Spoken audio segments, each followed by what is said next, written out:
Hello, everyone. I'd like to welcome Eric Craig to the SPS Check-In. He is the VP of Procurement who manages the supply chain purchases.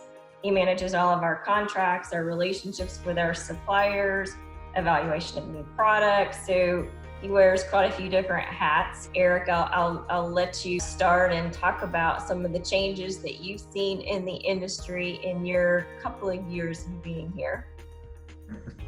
Yeah, it's been a few years. I think we rival each other neck and neck with the number of years in the industry. Lots of changes since we started 28 years ago, more so here recently. So I'm excited to talk about some of the changes we're experiencing here, more so in the last few weeks. Well, thanks for throwing out that number, because now everybody's doing the math and know how old we are now. At 39, right? Tell me what you've seen and what you've experienced in the past 6 weeks during the COVID-19 pandemic. Yeah, I think the biggest change for our team has been finding new sources for product, and the products have, of course, changed. PPE is definitely the thing that we did not have in place leading up to this, and finding sources for those. Initially, probably a little challenging. We were reaching out to suppliers that we were familiar with that could probably get it, and we've had to set up new agreements with new suppliers.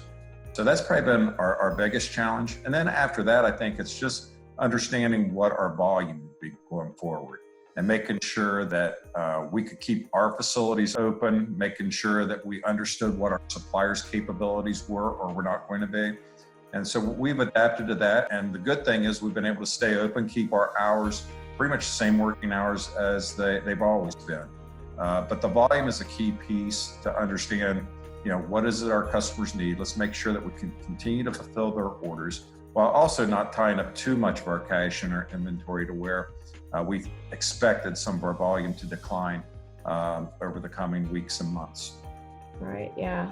And in terms of the PPE that you've procured, what can customers expect in terms of the additions that you've made? Yeah, I think the good news is we've now found sources that can regularly deliver, because before we were getting some stuff in, but there wasn't a consistent supply chain. So we've really expanded this over the past few weeks to include surgical masks. We do have some more KN95s coming in. Thermometers is a new recent addition. We do expect a change in how our customers will deliver service, and their requirements may be different, and that they want to measure temperatures of their employees and any patients coming through their doors in the future. Disinfectant sprays, disinfectant wipes, hand sanitizer, gloves has kind of always been an item we've always had available. Disposable gowns is a new addition.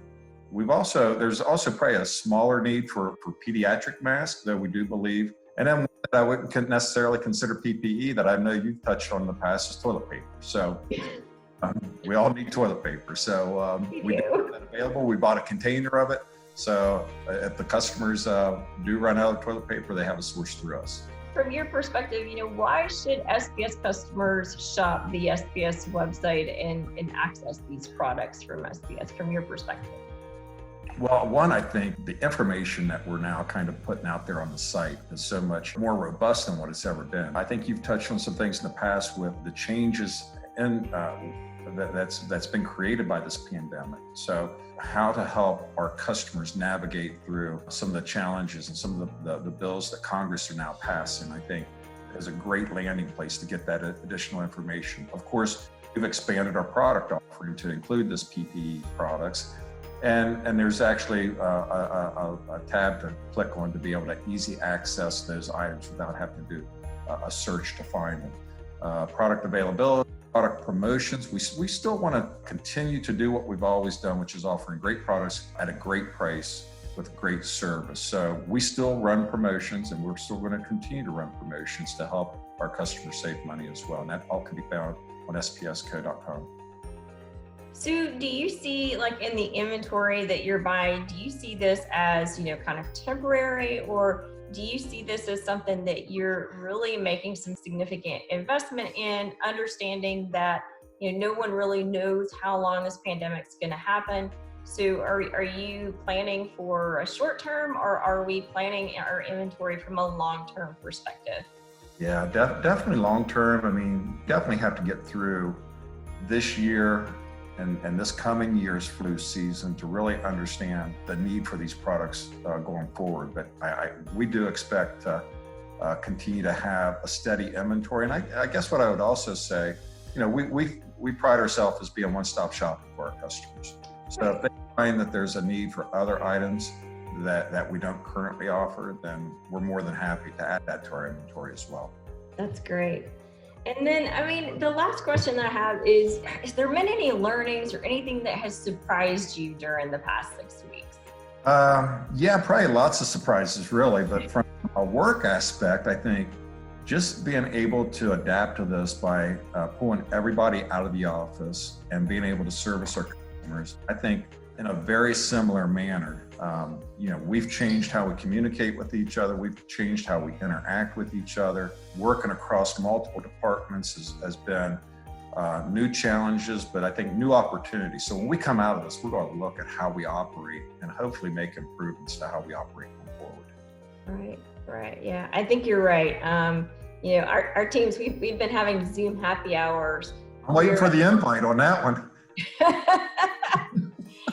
We'll invite you to the next one, no question about it. Conference calls are fine, and we are able to be productive, I think we found, but we still need that social interaction and that connection. So these Zoom videos or WebEx or webinars, we do certainly find very, very valuable for us, and I'm sure that you do as well. Most definitely. Yeah. So Eric, thank you very much for your time. And I know that our customers appreciate everything that you and your team are doing to ensure that we have the right products for them and that they can access them at any time. So again, thanks for all your efforts, and please extend our thanks to your team as well. Great. Well, thank you for having me on. Stay safe out there. Looking forward to bringing this back to a more normal environment in the near future. Yeah, absolutely. All right. Thanks. Have a great day. Take care. All right. Bye-bye. Bye.